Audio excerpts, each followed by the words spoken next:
வணக்கம். Welcome to my channel. Bharat karma healing centre சார்பாக ஜோதிடர் நல்லபிரமா பேசுகின்றேன்.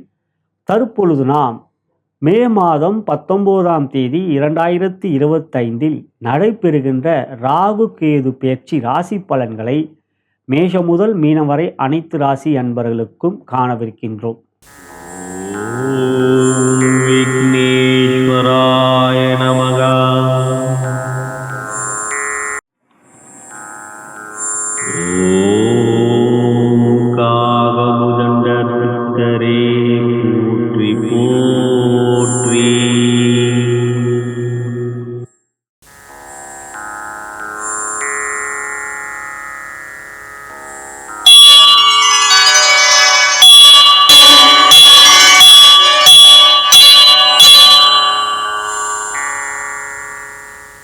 முதலாவதாக மாதா பிதாவை வணங்கி, முன்னோர்கள் மூதாதையர்கள் பித்ருக்களை வணங்கி, குலதெய்வத்தையும் வணங்கி, குருமார்கள் சித்தர்மார்களாகிய பதஞ்சலி சித்தரையும் காகபுஜண்ட சித்தரையும் கரூரார் சித்தரையும் வணங்கி, முதற்கடவுளான விநாயகப் பெருமானை வணங்கி, வாக்தேவி, நாவுக்கரசி, அறிவுக்கரசி, சரஸ்வதி தேவி தாழ் பணிந்து பாதம் பணிந்து மே மாதம் 19ஆம் தேதி 2025 நடைபெறுகின்ற ராகு கேது பெயர்ச்சி ராசி பலனில் அனைத்து ராசி மேஷம் முதல் மீனம் வரை அனைத்து ராசி என்பவர்களுக்கும் சகல விதமான மேன்மைகள், நன்மைகள், வெற்றிகள், சந்தோஷம் மற்றும் யோகத்தையும் அருள்பாவிக்குமாறு மனதார பிரார்த்தனை செய்து பலன்களை ஆரம்பிக்கின்றேன்.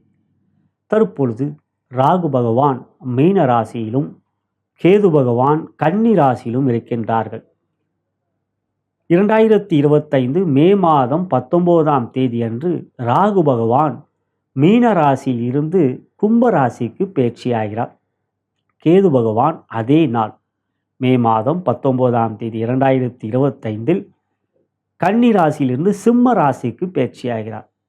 ராகு கேது எப்பொழுதும் நேருக்கு நேராக சமசப்தமாக இருக்கக்கூடியவர்கள். மேலும் ராகு மற்றும் கேதுவாகப்பட்டவர்கள் பின்னோக்கி செல்வார்கள். மற்ற 7 கோள்கள் சூரியன் முதல் சனி வரை மற்ற 7 கோள்கள் முன்னோக்கி செல்லக்கூடியவர்கள் கிளாக் வைஸாக. ஆனால் ராகு கேது எப்பொழுதும் ஆன்டி கிளாக் வைஸாக வக்ரகதியில் பின்னோக்கி செல்லக்கூடியவர்கள்.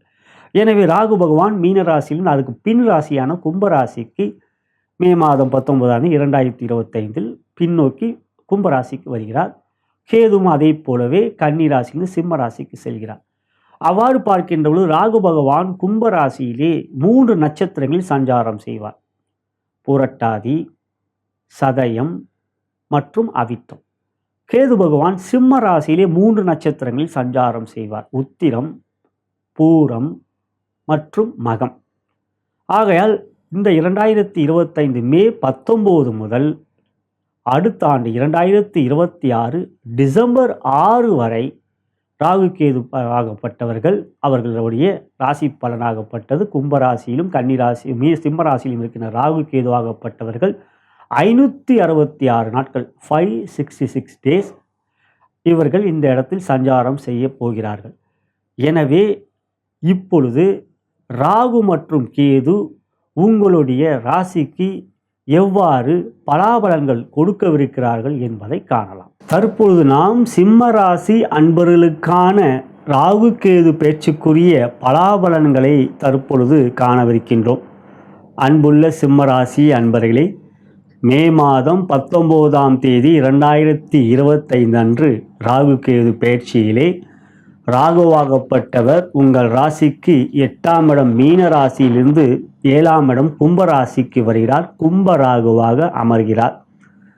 உங்கள் ராசிக்கு 2ஆம் இடத்தில் அமர்ந்திருந்த கேது உங்கள் ராசிக்கு சிம்ம கேதுவாக அமர்கிறார். ராசியிலே கேது, 7ஆம் இடத்தில் ராகு. அவ்வாறு மே மாதம் 19 2025 அன்று வருகின்றவர் டிசம்பர் மாதம் 6ஆம் தேதி 2026 வரை இருக்கப் போகிறார்கள். 566 நாட்கள் 566 டேஸ். அவ்வாறு பார்க்கின்ற பொழுது பொதுவாக ராசியிலே ராகு கேது 7லே ராகு கேது இருந்தால் அது சர்ப்பத்துக்குரிய தோஷம். ஜாதக ரீதியாகவும் அவ்வாறு அமர்ந்திருந்தால் லக்னத்தில் ராகு 7ல் கேது அல்லது லக்னத்தில் கேது 7ல் ராகு இருந்தால் அது சர்ப்பதோஷம். ஜாதக ரீதியாக பாதிப்பை கொடுக்கும். திருமண வாழ்க்கை அதுக்கும் வாழ்க்கையிலே பெரிய அளவிலே போராட்டங்கள் கொடுக்கக்கூடிய ஒரு நிலை, இவையெல்லாம் சர்ப்ப கிரகங்களால் ஏற்படக்கூடிய காரணம். ராகு கேது நிழல் கிரகங்கள். அவர்கள் எந்த வீட்டில் அமர்கினார்களோ அந்த வீட்டை போல் செயல்படுவார்கள். இங்கு ராசியிலே கேது அமர்கின்ற பொழுது கேது ராசியை அந்த நிழல் சூழ்ந்து விடுகிறது. ராசிக்கு 7ஆம் இடத்தில் ராகு என்ற நிழல் சூழ்கின்றது. ராசி என்பது நீங்கள், 7ஆம் இடம் என்பது உங்களுடைய கணவரோ அல்லது மனைவியோ. இவர்கள் இருவரும் இருளை சூழ்கின்ற நிலையில் மனம் ஒத்துப்போகாத ஒரு நிலை, மனதிலே எந்த விதத்திலும் குழப்பங்கள் சஞ்சலங்கள் கொடுக்கும். இங்கு இப்பொழுது ராகு கேது பார்க்கின்றபோது உங்கள் ராசிக்கு கேது வந்து அமர்கின்றார். கேது சூரியனுக்கும் கேதுவுக்கும் பகை, ராகுவுக்கும் கேதுவுக்கும் பகை. ஏனென்றால் சூரியனையும் சந்திரனையும் பிடிக்கக்கூடியவர்களே சந்திர கிரகணம், சூரிய கிரகணம். சூரிய கிரகணம் ராகுவால் ஏற்படும், சந்திர கிரகணம் கேதுவால் ஏற்படும். ஆகையால் உங்கள் ராசியிலே வந்து அமருகின்றார் கேது பகவான். பொதுவாக கேது ஞானக்காரகன், வியாக்காரமாக பேச வைப்பார், பேரின்பத்தை நாடக்கூடியவர், லௌதிக வாழ்க்கை ஆடம்பர வாழ்க்கை விரும்பாத, தட்டி எறிந்து போய்கொண்டே இருப்பார். என்னால் முற்றும் திறந்த முனி, எனக்கு போதும், ஒரு கோவணம் இருந்தால் எனக்கு போதும், இந்த உலகம் என் கீழே, எந்த உலகம் என் கீழே என்பது கேதுவோடைய வாதம். நான் பேரின்பம், பிரபஞ்சத்தை நாடக்கூடியவன், பிரபஞ்சத்தை விரும்பக்கூடியவன், பிரபஞ்சமே என் உலகம், இது உலகமே இல்லை என்று கூறக்கூடியவர் கேது. மற்றவர்கள் பார்வைக்கு அது ஒரு கேலித்தனமான பேசக்கூடியதாக இருக்கும். ஆனால் கேதுவோடைய ஆதிக்கத்தில் அந்த நிலை கொண்டவர்களுக்கு அது பேரின்பமாக தெரியும். இது கேதுவால் ஏற்படக்கூடியது. ராகுவோ இதையெல்லாம் எதிர்ப்புறமாக எதையும் நான் அனுபவித்தே தீர்வேன், மற்றவர்களுக்கு என்ன நடந்தால் எனக்கு என்ன, அவர்களோட கஷ்டம் அவர்களுக்கு, என் சுகம் எனக்கு என்று நினைக்கக்கூடியவர் ராகு பகவான். கேதுவோ பேரின்பம், ராகுவோ சிற்றின்பத்தின் பிரியர். இந்த 2 பேரும் பார்க்கும்போது கேது ஞானக்காரகன், ராகு போகக்காரகன். இவங்க 2 பேரும் இப்போ உங்கள் 2 பேரும் உங்களுக்கு வந்து அவங்க ஒரு பிடி கொடுக்குறாங்க. காரணம் உங்கள் ராசியிலே கேது வரார், 7ல் ராகு வரார். பொதுவாக ராகு 7ல் இருக்கின்ற பொழுது ராசிக்கு 6ஆம் இடத்தில் ஒரு கிரகம் இருந்தால் ராகுவால் பாதிப்பில்லை. கோச்சார வேத அடிப்படையில் இந்த ராகு கேது 566 நாட்களில் ஒரு சில மாதங்கள் சூரியன் வருவார், சுக்கிரன் வருவார், செவ்வாய் வருவார், புதன் வருவார், மாதக்குள்கள். சனி முன்னால் போயிட்டார், குரு உங்களுக்கு 11ல் இருக்கார். எனவே கேது அப்படின்னு பார்க்கும்போது ராசியிலே கேது இருக்கின்ற கேதுவோடு ஏதாவது ஒரு கிரகம் சேர்ந்தால் கேதுவால் பாதிப்பு இல்லை. கேது பயிற்சி வரை குரு வரவும் மாட்டார், மாதக்கோள்கள் வருவார். எனவே ராகு மற்றும் கேதுவால் ஏற்படக்கூடிய பாதிப்புகள் அதிகமாகவே இருக்கின்றது சிம்மராசி அன்பர்களுக்கு. எனவே சிம்மராசி சகோதர சகோதரிகளே, ராசியிலே கேது அமர்வதனால் மனதை குழப்பிக் கொள்ளாமல் பார்த்து கொள்ளுங்கள். எண்ணிய காரியங்கள் தடையின்றி நடைபெற கணபதியை வழிபாட்டு செய்ய வேண்டும் தினம்தோறும். பித்ரு வழிபாடு மிகவும் முக்கியம். சிம்மராசியை பொறுத்தவரை பித்ரு வழிபாடு மிகவும் முக்கியம். குறிப்பாக சிம்மராசி என்று பார்க்கின்ற பொழுது மகம், பூரம், உத்திரம் இந்த நட்சத்திரங்கள் உள்ளடக்கியதே சிம்மராசி. அவ்வாறு பார்க்கின்ற போது உங்கள் சிம்மராசிக்கு 5ஆம் இடம் குருவோடைய வீடு. சிம்மராசியோ காலபுருஷ தத்துவத்தின் 5ஆம் வீடு. ஆகையால் பூர்வ புண்ணிய பலத்தை கொண்ட ராசியை சிம்மராசி. அந்த பூர்வ புண்ணிய பலம் மட்டுமல்ல, பித்ருக்களுடைய ஆசையை பெற்றவர்களும் சிம்மராசி. பொதுவாக சிம்மராசியை பிறந்தவர்கள் தைரியம், துணிச்சல், தன்னம்பிக்கை, அதே சமயத்தில் பிடிவாத குணம், நான் நினைத்தது செய்வேன் என்றால். இருப்பினும் சிம்மராசிக்கு ஒரு பெரிய அதிர்ஷ்டம் என்னவெனில், தாயும் சரி தந்தையும் சரி உங்களை அரவணைத்து கொண்டே இருப்பார்கள். எப்பொழுதும் சிம்மராசியிலே பிறந்தவர்களை தாயும் சரி தந்தையும் சரி வெறுக்க மாட்டார்கள். அதே போலவே தான் சிம்மராசியிலே பிறந்த சகோதர சகோதரிகளே, உங்களுடைய தந்தை வழி தாத்தா பாட்டியும் சரி தாய் வழி தாத்தா பாட்டியும் சரி உங்களை வெறுக்க மாட்டார்கள். நீ என்னதான் தப்பு பண்ணாலும் அவங்க உங்கள் மேலே ஒரு பாசம் காட்டிக்கிட்டே இருப்பாங்க. அது சிம்மராசியோட ஒரு கொடுப்பனைன்றலாம், பூர்வ ஜென்ம பலம் அப்படின்னா பூர்வ புண்ணிய பலம்ன்றலாம். அதனால்தான் சிம்மராசியில் பிறந்தவங்க அதிகமாக திருப்பி தப்பு செய்வாங்க, திருப்பி கோபத்தை காட்டுவாங்க, எல்லாரையும் கோபத்தை காட்டுவாங்க. ஆனாலும் அவர்களுக்கென்ற ஒரு அன்பான ஒரு உறவுகள், அன்பான ஒரு அன்பான மற்றும் அரவணைக்கின்ற ஒரு அன்புக்குரிய ஒரு சொந்தங்கள் கிடைப்பது அவர்களுடைய அதிர்ஷ்டம். அது உங்களுக்கான அதிர்ஷ்டம்.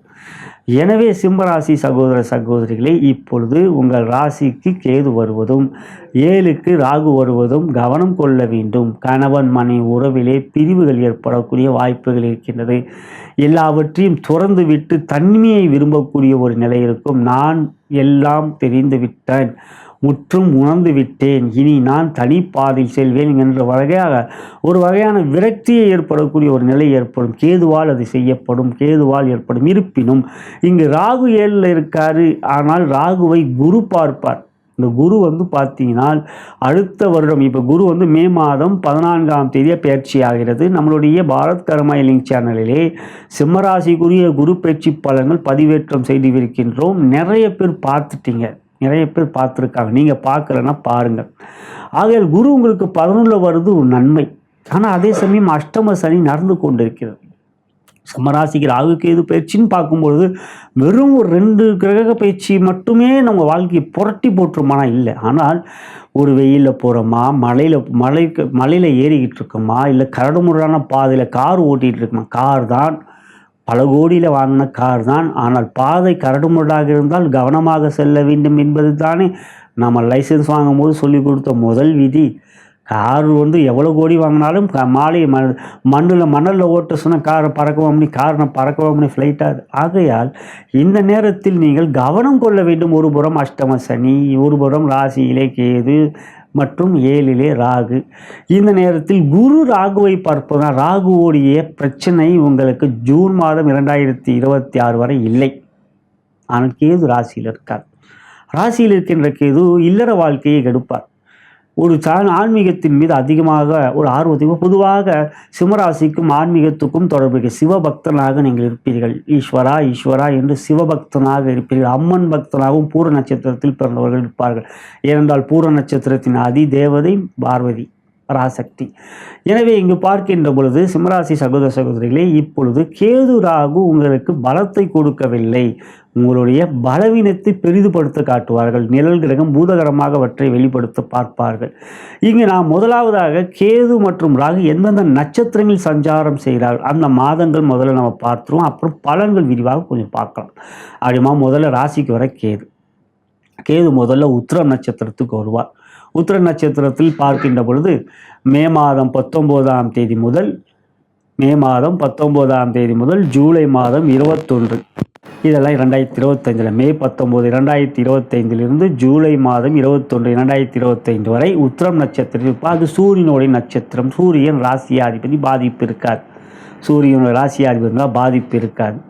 அதன் பிறகு சகோதர சகோதரிகளே, அதாவது ஜூலை மாதம் 21 முதல் அடுத்த வருடம் 2026 மார்ச் மாதம் 31 வரை பூரம் நட்சத்திரம் என்ற சுக்கிரனுடைய நட்சத்திரத்தில் சஞ்சாரம் செய்வார். அதுவும் நிச்சயம் கேதுவால் பெரிய அளவிலே பாதிப்புகள் இருக்காது, ஏனென்றால் சுக்கிரனுடைய நட்சத்திரம்.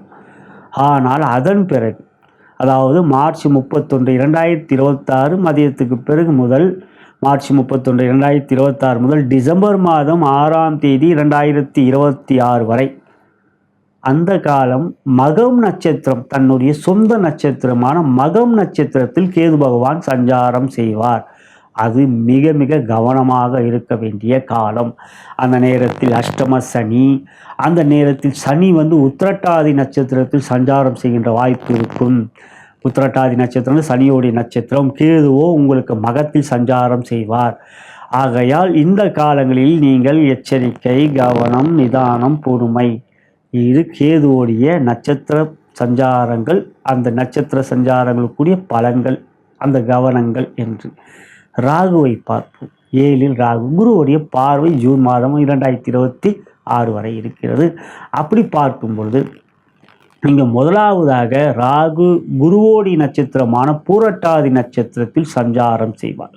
பூரட்டாதி நட்சத்திரத்தில் ராகு எப்போ வரைக்கும் சஞ்சாரம் செய்கிறான்னு பார்க்கும்பொழுது மே 19 2025 முதல் நவம்பர் மாதம் 23 2025 வரை பூரட்டாதி குருவோடைய நட்சத்திரம். இந்த காலம் நிச்சயம் உங்களுக்கு நன்மைகள் தான் இருக்கிறது. காரணம் குருவோடைய நட்சத்திரம், குருவோடைய பார்வையும் இருக்கின்றது. இந்த காலத்தில் உங்களுக்கு நன்மை என்றால் யோகம் என்று கூற மாட்டேன், உங்களுடைய பிரச்சனைகள் அஷ்டம சனியால் ஏற்படக்கூடிய பிரச்சனைகள் 7 ராகு இருந்தாலும் குருவோடி நட்சத்திரம் இருப்பதால் நண்பர்கள், உறவுகள், கணவன், மனைவி இவர்களுடைய ஆதரவு உங்களுக்கு அதிகமாக இருக்கும். ஆகையால் மனதில் ஒரு தைரியம், ஏனால் நீங்கள் தைரியசாலி, துணிச்சல் கொண்டவர்கள், எதையும் முடிக்க முடியும் என்ற நம்பிக்கை, இறைவன் மீது நம்பிக்கை, அது ரொம்ப முக்கியம் இல்லையா? சிவனை நம்புவீர்கள்.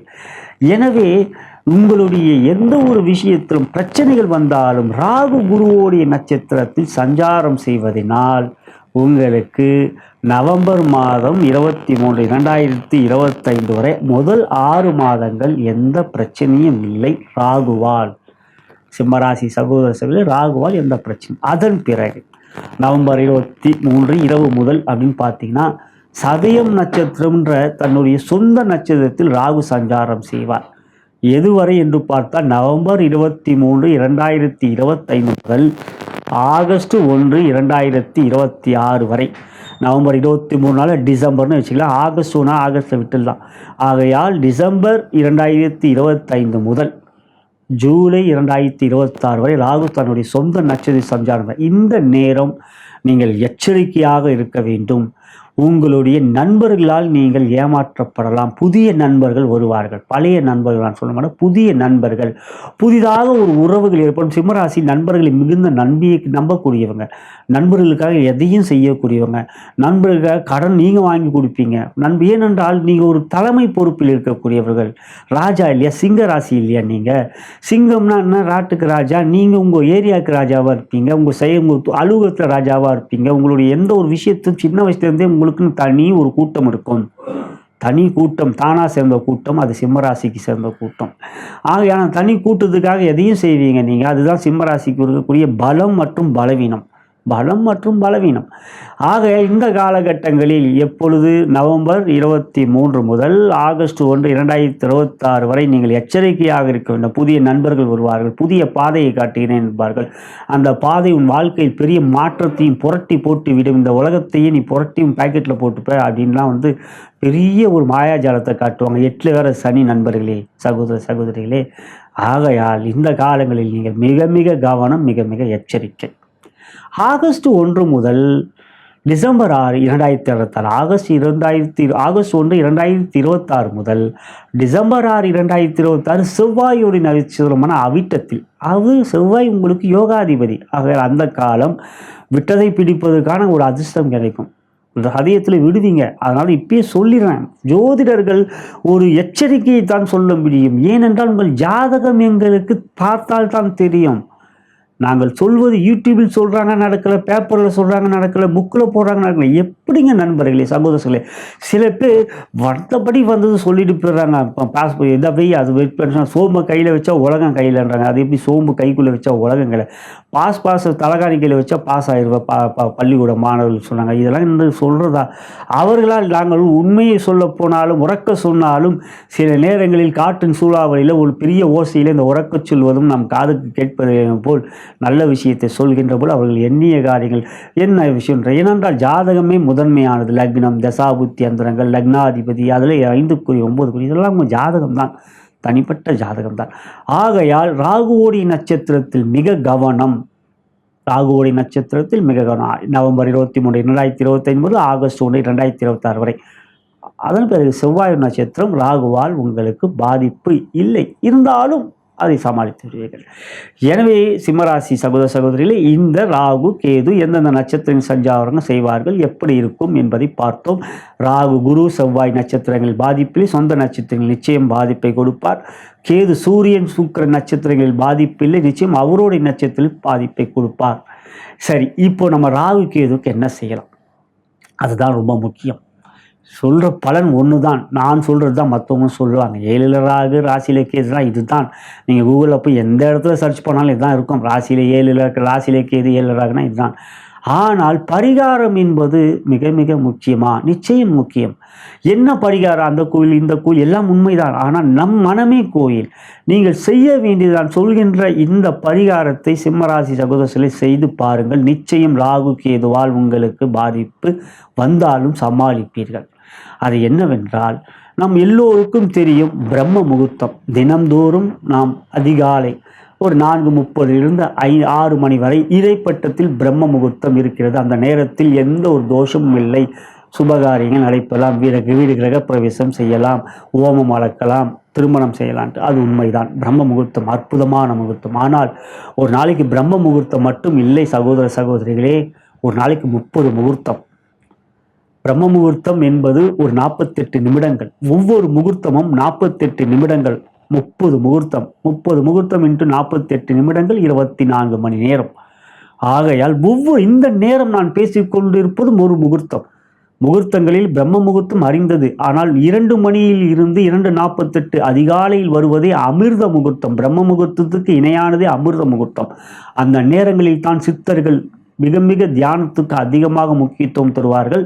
அந்த 2 மணி முதல் அதிகாலை 2 மணி முதல் 2:48 அதுவரை அந்த 48 நிமிடங்களிலே விடிவெள்ளி தெரியும். தென்கிழக்கிலே விடிவெள்ளி சுக்கிர பகவான் பளிச்சுன்னு தெரிவார். நல்ல ஒரு பெரிய நட்சத்திரம் ஜில்ஜின்னு வைரம் போல ஜொலிக்கும். ஆனால் தான் சுக்கிரனுக்கு வைரம். அதிகாலை நீங்கள் மாடியிலிருந்து தென்கிழக்கு திசையில் பாருங்கள், விடிவெள்ளி தெரியும். அதான் விடிவெள்ளி. வெள்ளி என்றால் சுக்கிரன். ஆகையால் ஒரு நாளிலும் 30 முகூர்த்தம் இருப்பதில் பித்ரு முகூர்த்தம் என்று இருக்கின்றது. பித்ரு முகூர்த்தம் எப்பொழுது என்றால் சூரிய உதயத்திலிருந்து சரியாக சூரிய உதயத்திலிருந்து 2 மணி நேரம் 24 நிமிடங்கள் கழித்து 2 hours 24 minutes ஆஃப்டர். சூரிய உதயம் தோராயமாக 6 மணி என்றால் 2 மணி நேரம் 24 நிமிடங்கள் கழித்து என்று பார்த்தால் 8:24 இருந்து 9:12 8:24 AM இருந்து 9:12 AM அந்த 48 minutes அந்த 48 நிமிடங்களே பித்ரு முகூர்த்தம். அந்த நீங்கள் கூகுளில் போய் கூகுள்லையே சர்ச் பண்ணி பாருங்கள். முகூர்த்தான்னு சர்ச் பண்ணிங்கன்னா அந்த முகூர்த்தான்னு வரும். அதுக்கு விக்கிபீடியா வரும். விக்கிபீடியாவில் கிளிக் பண்ணிங்கன்னா அதுக்கு ஒரு சார்ட் வரும். அந்த சார்ட்டில் அந்த டேபிளும் வரும். 30 முகூர்த்தத்துக்குரிய நேரங்கள் வரும். அதில் வரும் வராக முகூர்த்தம், அப்புறம் பார்த்தீங்கன்னா பித்ரு முகூர்த்தம், நிறைய முகூர்த்தம் இருக்கின்றது. 30 முகூர்த்தம். கணபதி தூமக்கேது முகூர்த்தம் அப்படின்லாம் இருக்குது. காலையில் சூரிய உதயம் 6 மணி அது ருத்ர முகூர்த்தம். ருத்ர முகூர்த்தம் அப்படின்னு. ஆகையால் இந்த பித்ரு முகூர்த்தம் சூரிய உதயத்திலிருந்து 2 hours 24 minutes அப்புறம் நீங்கள் சனிக்கிழமை ராகு, கும்பராகு. சனிக்கிழமையில் சனியோட வீட்டில் ராகு, சூரியனோட வீட்டில் கேது, சிம்மக்கேது. கும்பராகு சிம்மக்கேது.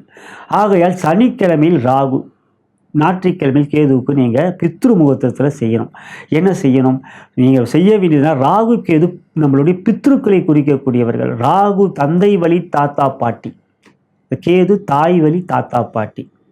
அப்படி பார்க்கும் பொழுது நீங்கள் சனிக்கிழமையிலே உங்களுடைய தந்தை வழி தாத்தா பாட்டி அவர்கள் நன்றாக இருந்தார்கள் அவங்கள சந்தியுங்கள், அவங்கள ஃபோனில் பேசுங்க. நிச்சயம் அந்த நேரத்தில் சனிக்கிழமையில் ஜஸ்ட் ஒரு ஃபோன் வாட்ஸ்அப் பண்ணுங்கள், நிச்சயம் ரிப்ளை பண்ணுவாங்க. இல்லை கால் பண்ணுங்கள், என்ன தாத்தா எப்படி, என்ன பாட்டி எப்படி இருக்கீங்கன்ட்டு. இல்லை அவர்கள் தெய்வத்துருவாயிட்டாங்கன்னா அந்த நேரத்தில் அவங்க படத்துக்கு பார்த்து ஒரு பூனாச்சும் போடுங்க. அவங்க படத்துக்கு ஒரு தூப தீபம் காட்டுங்க. இல்லை படம் வீட்டில் வைக்கலைனாலும் அவங்க மனசார நினச்சி காகத்துக்கு அன்னம் வையுங்க.